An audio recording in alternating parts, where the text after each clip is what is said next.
Komið sæl og velkomin í eitt og annað. Háskólinn á Akureyri fyrir löngu búinn að sanna gildi sitt sem mikilvæg menntastofnun á Íslandi. Við ætlum að líta á skólann í þessum þætti. Það boðið upp á sveigjanlegt nám og við ætlum að byrja á að kynnast því. Fyrir norðan nóg framboð af spennandi framhaldsnámi. Mikil aðsókn hefur verið í Háskólann á Akureyri en þar boðið upp á sveigjanlegt nám sem hannað þannig að nemendur eiga geta verið virkir þáttakendur í kennslustofunni óháð búsetu. Fjarnám það hugtak sem flestir tengja við þegar maður stundar skóla úr fjarlægð, þar sem maður spila fyrirlestrana hvern á fætur öðrum í tölvunni sinni og hefur ekki hugmynd hina nemendurna. En hver munurinn á fjarnámi og sveigjanlegu námi? Í sveigjanlegu námi þá getur verið stunda námið þitt hvar sem og þú getur bæði komið í skólan og verið þar en þú getur líka búið annars staðar í Danmörku eða Íslandi eða hvar sem En kröfurnar eru samt þær að þú þarft að vera í samskiptum við annað fólk. Þú þarft að vera í samskiptum við kennara, við nemendur og þú þarft að mæta á staðinn. Þú getur ekki verið algjörlega fjarverandi. Þú getur ekki verið með þína tölvu einhver staðar og einhverjum öðrum stað og fengi verkefnin send og skila þeim af þér. Þú þarft alltaf að vera í þessu samskiptum, vera að vinna verkefnum öðrum nemendum og við nýtum upplýsingatæknina til þess, hópavinna þar sem að þau kannski öll saman í mynd og skilja til kennara eða það skriflegt og svo koma þau í lotur og hittast hérna. Já, upplýsingatæknin orðin alveg mögnuð. Það hægt að vera stafrænt á staðnum og miklu meiri þáttakandi í því sem að gerast heldur en áður fyrr. Í rauninni fer kennslan fram mikið á netinu og þá erum við með kennslukerfi sem heldur utan allt sem fer fram í námskeiðinu. Þannig að í rauninni kennslustofan kannski orðin svolítið svona í þessu kerfi, ekki bara í stofunni sjálfur, heldur öll gögnin og allt sem að kennarinn ætlar að koma framfæri til nemenda þarf að vera til í kennslukerfinu okkar og það hægt að gera ýmislegt. Og nemendurnir þeir bara ná þessu strax og auðvelt að vinna með þetta? Já, nemendur náttúrulega þessi kynslóð sem alin upp með snjalltækin og þeir náttúrulega mjög vanir því að fá tilkynningarnar til dæmis í símann sinn og geta skoða einkunnir eða skoða ykkur verkefni sem þeir að gera eða jafnvel nota símann til að leysa verkefni sín og senda þau inn í rauninni í kerfið, þannig að það mjög þægilegt. Eins og Helena segir eiginlega búið að færa kennslustofuna yfir á stafrænt form ef hægt að orða það svoleiðis. Ég var forvitin að fá sjá hvernig það væri eiginlega hægt. Þetta stofa sem að kallast á ensku Active Learning Classroom eða eins og við reynt að þýða á íslensku virkkennslustofa og þá verið að hugsa nemendamiðaða kennsluhætti þar sem að í rauninni nemendur í forgrunni og kennarinn ekki aðalatriði þar sem hann að messa yfir hópnum heldur meira að nemendur að vinna að verkefnum og þeir geta unnið saman í hópum og hvert borð í rauninni með skjá og töflu sem þeir geta verið að deila hugmyndum eða vinna hugmyndum eða bara sín á milli. Sigríður Arna Lund nemandi á öðru ári í iðjuþjálfunarfræði en hún var fyrsta námsárið sitt búsett í Reykjavík en flutti svo norður til þess að halda áfram. Af hverju ákvaðst þú að fara í sveigjanlegt nám? Aðalástæðan mér langaði að fara í iðjuþjálfunarfræði og það bara kennt hérna í Háskólanum á Akureyri og þegar ég byrjaði þá var ég ekki tilbúin að flytja norður. Nei, þú ert að sunnan? Ég að sunnan, já. Og var fyrsta 1,5 árið fyrir sunnan og var í tónlistarnámi líka fyrir sunnan. Þannig að þetta bara hentaði rosalega vel. Að geta bara samtvinnað þetta saman. Já, og það hefur passað vel saman og þú hefur haft tíma í allt saman. Já, þetta náttúrulega, maður þarf að vera mjög skipulagður og agaður til þess að láta það ganga upp. Og maður má eiginlega ekki gleyma því að þótt þú sért í sveigjanlegu námi að þá þarftu samt að hafa jafn mikinn aga ef ekki meiri. Þegar þú þarft að skipuleggja og búa til þína eigin stundaskrá. Ég myndi ekki mæla með því að vinna mikið. Því að þetta bara rosalega mikið álag og ef mann langar að líða vel og geta líka tekið þátt í félagslífinu að þá myndi ég allavega ekki mæla með að vera í rosalega mikilli vinnu með. En auðvitað náttúrulega gengur það upp. Það fer bara eftir hvernig þú vilt forgangsraða. En félagslífið, nú getur maður ímyndað sér að ef maður fær í sveigjanlegt nám og væri einhvers staðar annars staðar mögulega að þá væri maður ekkert inn í félagslífi skólans. Hvernig það? Það reynt að vinna rosa mikið með það að hafa einhverja svona viðburði þegar fólk kemur í lotur og nú nýlega var sett eru fjarnema fulltrúar fyrir hvert aðildafélag og það verið að reyna að bæta eins og fyrir sunnan en auðvitað náttúrulega það það ekki eins auðvelt að taka þátt í félagslífinu þegar þú býrð fyrir utan háskólan eða fyrir utan háskólasvæðið heldur en hér og það kannski aðalástæðan fyrir af hverju ég flutti hingað norður. Þið hefur langað til að taka meiri virkan þátt í háskólalífinu? Já, mér vantaði svolítið þennan svona háskóla-feeling að vera í háskóla, bara vera í háskóla en ekki bara í háskólanámi. En finnur eitthvað mun á því að vera í rauninni í skólanum frá Reykjavík og svo eftir að fluttir tengt náminu þá? Nei, í rauninni ekki. Mér finnst alveg vera sama að stunda námið hér og fyrir sunnan. Náttúrulega eina er að ég get mætt hingað upp í skóla sem mér finnst rosalega stór kostur. En ég meina það hefur ekkert bitnað ekkert á einhvernum mínum að vera fyrir sunnan og það er engin munur á þeim eftir að ég flutti hingað norður. Sama aðgengi að kennurum, þannig að það er í rauninni, lítill munur.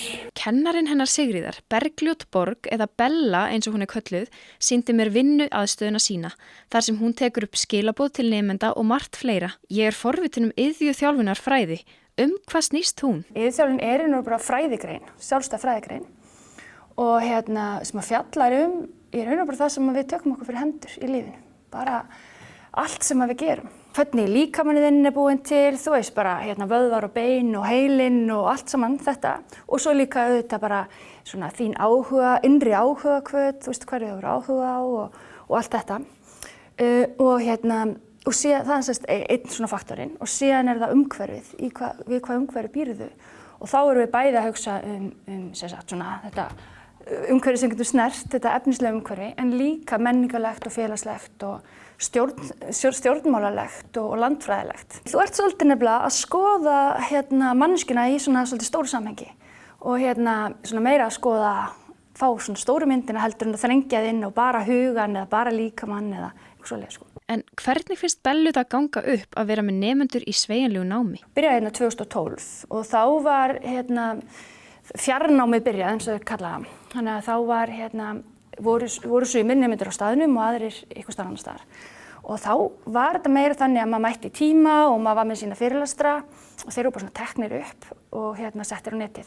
En í dag er þetta orðið miklu þróara. Við erum farin að nota miklu fjölbreyttari kennsluhætti og við erum farin að gera bara svona styttri upptökur þar sem við tökum svona kjarnan í námsefninu og svona erum dálítið bara í raun og veru að leiða nemendur í gegnum námsefnið. Þannig að þeir viti hvar þeir eru að leggja áherslu, hvar þeir eru að lesa eitthvað meira og svo framvegis. Þannig að fyrirlestarnir okkar er ekkert eitthvað svona tæmandi námsefni.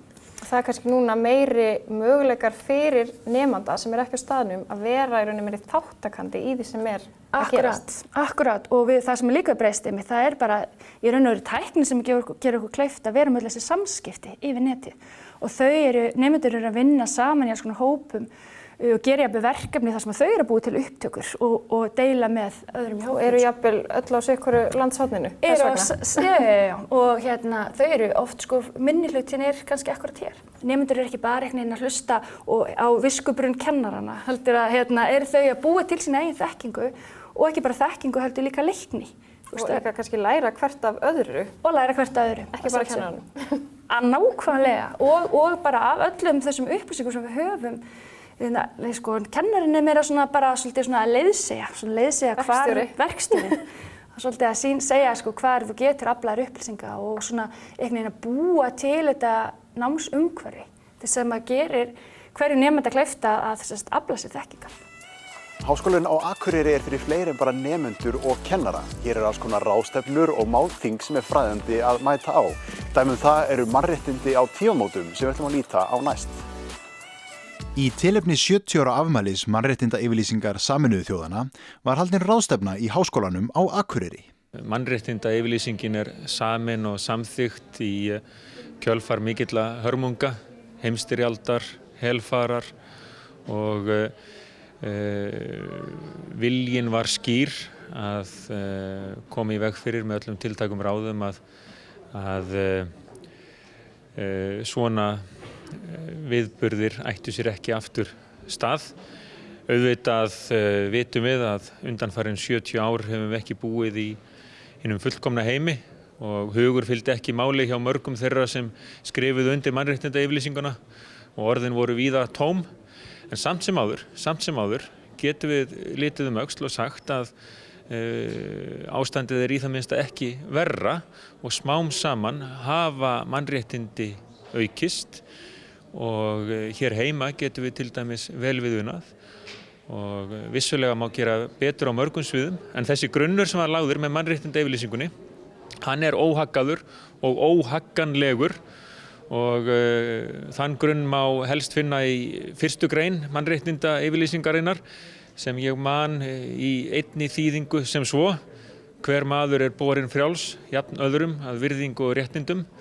Menn eru gæddir vitsmunum og samvisku og ber að breyta bróðurlega hverjum við annan. Þetta haggast ekki og á ekki að haggast og á þessum grunni þurfum við bara að byggja áfram. Mikilvægið er alveg augljóst vegna þess að það sem gerist er að fólk verður að hugsa. Fólk verður að hugsa sitt eigið umhverfi, sitt eigið starf, hvernig við getum hagað okkar aðgerðum til þess að ná fram auknum mannréttindum. Aðgengi að námi háskólanámi á Íslandi jókst þegar Háskólinn á Akureyri tók til starfa. Sérstaklega þar sem við fókuðum á að veita náminu til fólks þar sem það býr í sínu fjarnámi.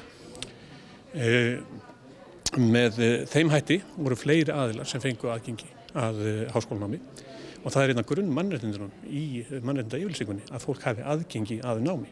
Nú eru mannréttindi hér á Íslandi ekki á sama stað og í öðrum löndum. Er eitthvað sem við Íslendingar getum kennt öðrum þegar kemur að mannréttindum? Já, við skulum fyrst og fremst huga því að láta efndir fylgja orðum og leyfa þá öðrum að fylgja okkar góða fordæmi. Hugsum það sem við getum gert betur áður en við förum að segja öðrum fyrir verkum eða hneykslast of á öðrum. En vissulega þurfum við að láta í okkur heyrast þegar mannréttindi eru brotin annar staðar. Og hvað getum við gert betur hér? Við höfum þessi grunn mannréttindi, einstaklingsfrelsi, velferðarkerfi sem að vísu má alltaf bæta og þá fer þetta að vera spurning. Aukin mannréttindi kosta, hver á að bera þann kostnað og í hvað á helst að beina kröftunum og þá komum við inn á svið stjórnmálanna. Jú, mannréttindi eru náttúrulega í raun og veru bara siðferðileg réttindi vegna þess að ríki heims hafa ákveðið að viðurkenna eitthvað sem kallast alþjóðleg mannréttindi og sem er þá eitthvað sem áður en það er samþykkt eða sett inn í samninga og alþjóðaskjöl að þá erum við þá sammála að þetta sé eitthvað sem að fólk hefur tilkall til vegna þess að það er fólk, ekki vegna þess að sé þegar búið að viðurkenna það í réttaríkjum eða þannig að mann geti leitað til dómstóla, heldur vegna þess að mann vilja færa réttaríkin í þessa átt og velferðarkerfin og heilbrigðiskerfin og svo framvegis. Þannig að ástæðan fyrir þessari viðleitni að skrifa niður mannréttindi, sameinast þau, berjast fyrir þeim og svona, er í grunninn siðferðileg ástæða vegna þess að við viljum gera það sem er rétt og færa fólki það sem að fólki ber vegna þess að við að bera virðingu fyrir mannfólki og af því að það er eitthvað sérstakt við mannfólki, teljum við allavega. Hvað það er kannski mismunandi leiðir til þess að lýsa því, en eitthvað sem tengist mannlegu lífi og lykilhugtakið í mannréttindaplöggum Sameinuðu þjóðanna í þessu samhengi er hugtakið reisn manneskjunnar eða göfgi, eða dignity er enska orðið og það svona setur puttan á eitthvað sem við metum mjög mikils og þýðir meðal annars að þá aldrei að nota fólk sem tæki til þess að ná einhverjum markmiðum, heldur á að bera virðingu fyrir fólki sem markmiðum í sjálfu sér.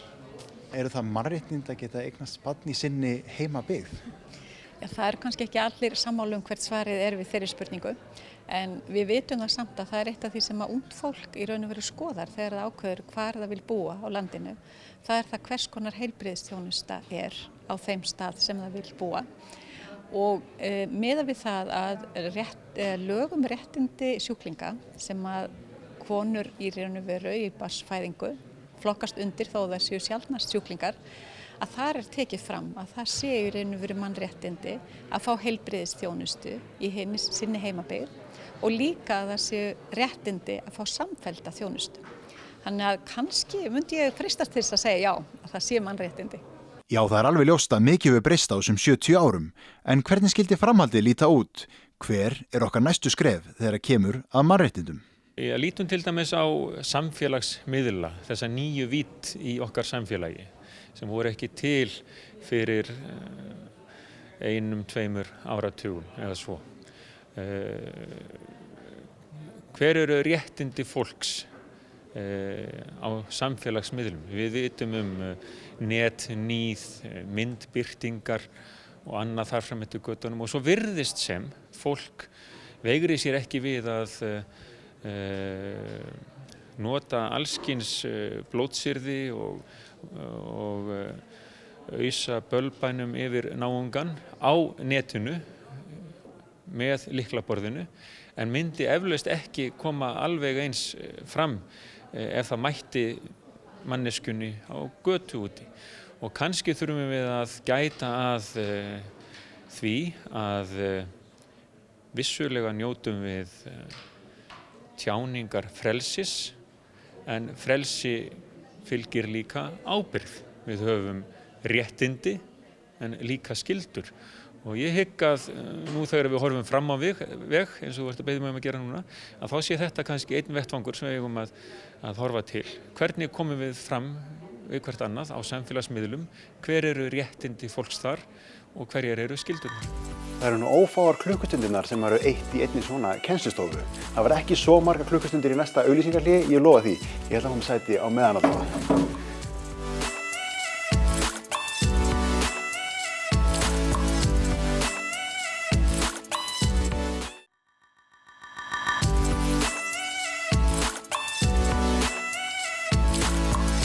Í hátíðasalnum í Háskólanum á Akureyri komu saman nemendur í grunnskólum af svæðinu til að kynna sér störf hinna ýmsu fyrirtækja, til dæmis starfa á N4. Við ætlum að heyra hljóðið í þeim hérna í næsta innslagi. Starfamessa á Akureyri var haldin í 3. sinn í febrúar í samstarfi við fræðslusvið Akureyrarbæjar í hátíðasal Háskólans á Akureyri. Þar komu saman rúmlega 700 nemendur í 9. og 10. bekk í grunnskólanum á Akureyri, auk nemenda frá Húsavík, Hrafnagili, Þelamörk og Hrísey til að kynna sér framboð og atvinnumöguleika hinna ýmsu fyrirtækja.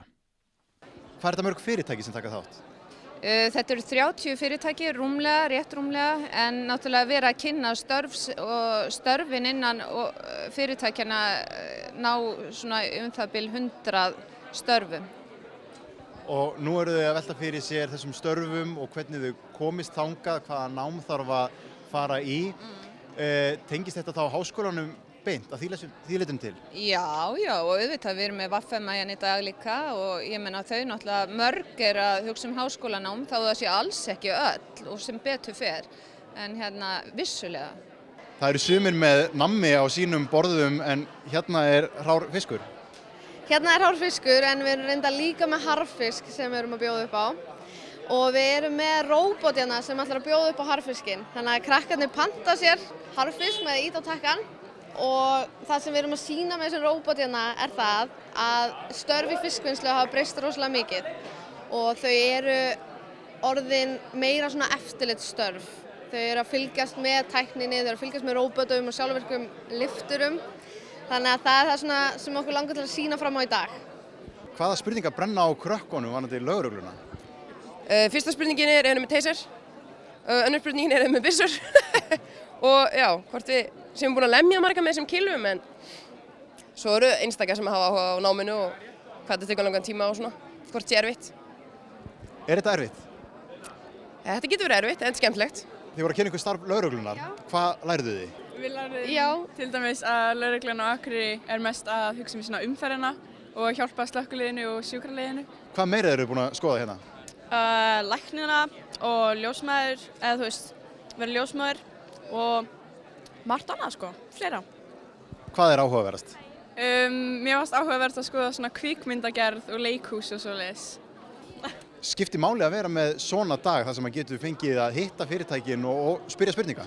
Já, ég myndi segja það. Fræðast meira þetta. Já, það er mjög gott að geta svona skoðað mismunandi störf og fræðst þau og svona, svo að það sé auðveldara kannski að velja hvað mann langar að vera. Anna Margrét, þú ert búin að standa hérna í svona tíma hjá læknisfræðinni. Er þetta eitthvað sem er að heilla þig? Já, mér var alltaf langt til að vera læknir síðan ég var bara mjög ung, kannski svona 10 ára. Hvað er það helsta sem þú ert að spyrja að? Eins og hvernig þetta allt virkar, svona námið og bara þetta er allt öðruvísi en maður sér í því til dæmis þáttum og öllu svona, þetta er allt öðruvísi.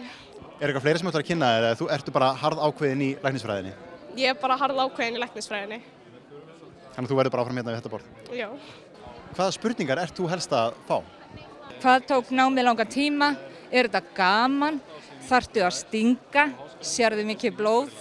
Þetta er svona hluti af því sem ég búin að heyra núna í morgun. Svörin við þessu, þau eru svona úða misjafn. Jú, ég sé stundum mikið blóð, stundum ekki.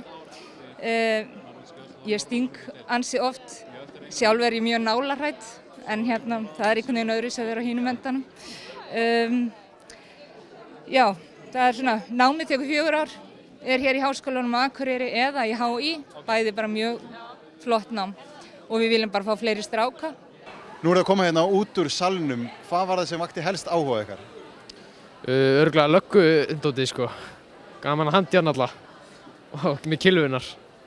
Það er heldur gaman sko. En hvað vakti áhuga þinn helst? Líka löggudótið. Bara hann að skoða þetta alltaf eitthvað. Þetta var ógeðslega gaman, flott. Hver kannast ekki við það að klára framhaldsskólann og vita ekkert hver næstu skrefi að vera eða hvað námar á eiginlega að fara í?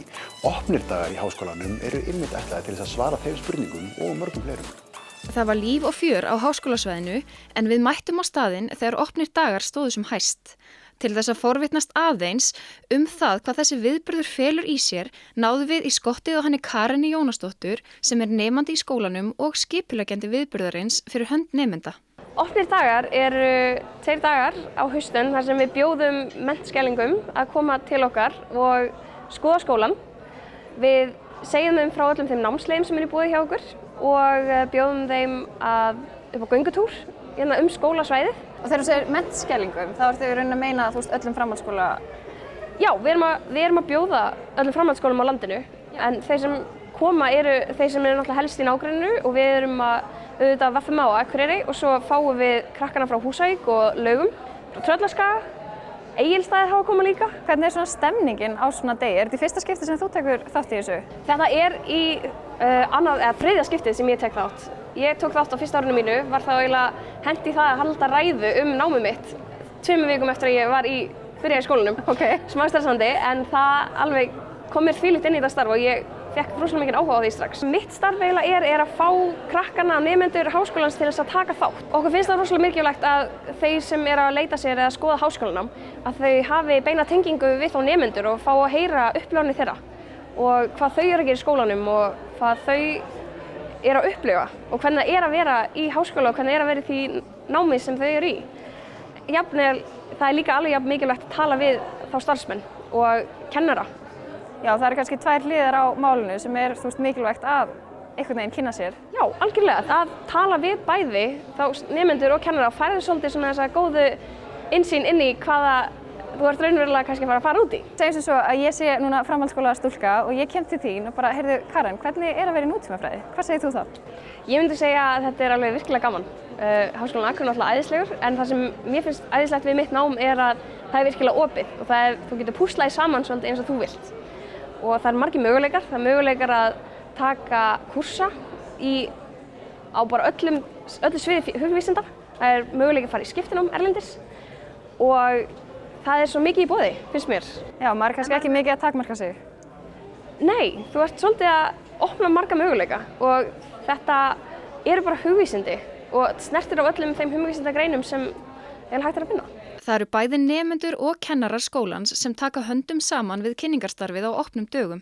Við skoðum okkur og heyrðum aðeins hljóðið í þeim sem standa vaktina á kynningarbásunum. Nú eru þið fulltrúar nemenda í sálfræði til þess að kynna þessa frábæru námsleið. Hvernig er þetta búið að vera í dag? Bara mjög áhugavert sko. Við vorum með kynningar áðan hverja námsleið fyrir sig og núna erum við með bara bása sem að krakkar geta komið og spurt spurninga. Og hvernig eru krakkarnir forvitnir?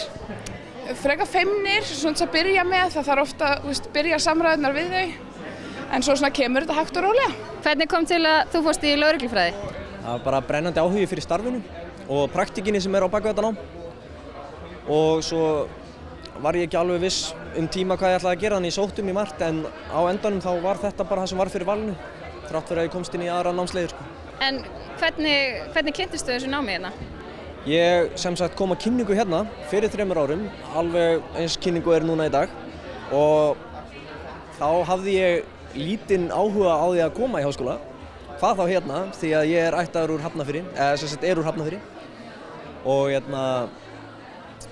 það sem að gerði það að verkum að ég kom hingað á endanum í nám var í rauninni það að þessi kynning sýndi mér að þetta lítið samfélag, þessi háskóli, mjög náið samfélag, eins og þess að framhaldsskólinn sem ég var í á Laugum og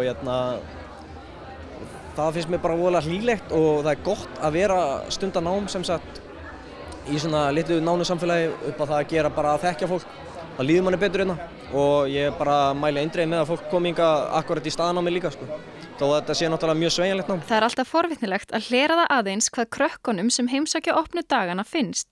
Við náðum tali af honum Ragnari sem nemandi í framhaldsskólanum á Laugum þar sem hann var nýbúinn að skoða háskólan. Þetta bara búið að vera mjög gaman, mjög fróðlegt og skemmtilegt að fá svona innsýn inn í þessa sérstöku kennslu sem hérna í boði. Þannig að já, bara skemmtilegt og fjölbreytt, má segja það. Varstu með einhverja hugmynd það áður en þú komst hingað, hvað þig langaði að skoða?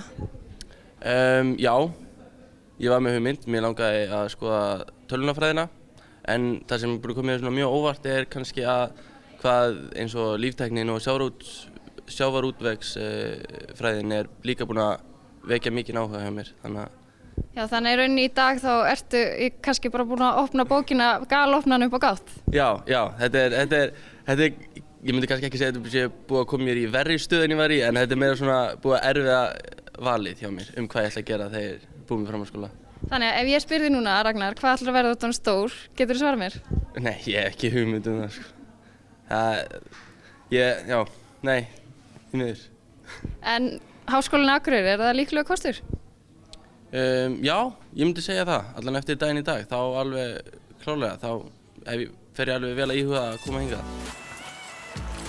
Það var komið að lokum hjá okkur í þessum þætti, en það er alltaf nóg að vera í Háskólanum á Akureyri. Hér er búin að kynna okkur sveigjanlega námið, opna daga, við erum búin að kynna okkur mannréttindi á tímamótum og starfamessu.